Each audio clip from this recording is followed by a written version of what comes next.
What is going on with Evernote? Bending Spoons acquires Evernote, marking the end of an era. Marking the end of an era. Yeah, I know this is old news, but it's my birthday, so I can do whatever I want. You think I'm kidding? I'm not kidding. If you don't wish me a happy birthday, I won't care, it's fine. But regardless, who is Bending Spoons and why are they buying Evernote? Well, first and foremost, I'll have to take a little look at Google Trends. My favorite thing to do is look up things on Google Trends like Evernote, because it gives you a story of time passing. You see there was a huge spike towards the end of last year about the search volume, but let's take a longer time frame look, 2004 to present. Good God, I've never seen such a sharp decline in interest and such a re-peak in interest when the app got bought. Here's the thing about Evernote, guys. The top search for state is Utah. Not that that means anything, just information. And when they were purchased, I was utterly not aghast. I was not aghast at all. I think that the best thing that could have happened to Evernote was that it got purchased, because as everyone's been saying for years, it got stale, it got slow, and it got old.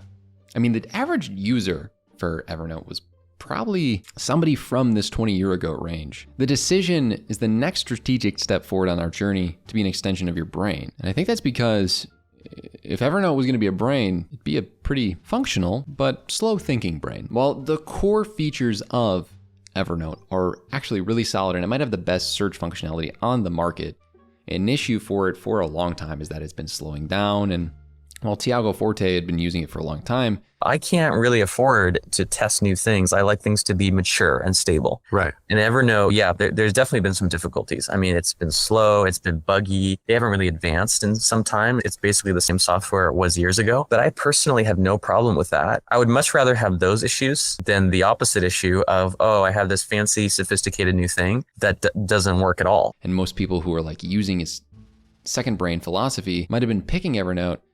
It just got bad for a lot of people. I mean, I couldn't even log into it on the desktop version. And then when you look at the pricing side of it, people have been upset about this for a while. I mean, it was like above market price for a lot of applications for way too long. And then they started putting out these promos where you'd like save 50% and magically it would end on the 26th. And then they're probably gonna have like if I recall when I reviewed it last year, it was around Valentine's Day and it was like a Valentine's Day promo. They just keep putting out these promos because nobody's really into the pricing. A company would not be doing that this often if everyone was okay with the pricing. I believe they even marked down the personal price plan a little bit recently, which is weird considering inflation. But ladies and gents, I'd like to have a moment of silence for what Evernote used to be, for what Evernote used to stand for. And that was productivity apps in general. It used to be a source of truth for those of us that were writing things down, for project and knowledge management nerds everywhere, and for those of us who cared enough to know what knowledge management is.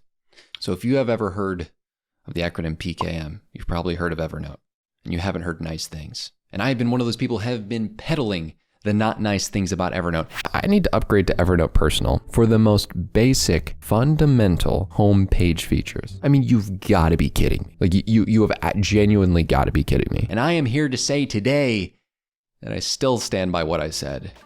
And hopefully this acquisition fixes this app. Shout out to Evernote for hopefully moving itself in the right direction.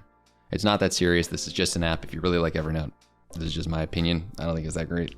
But I do think there's a lot of function. It's good with it. Just like there's a lot of function to your life if you check out this video right here.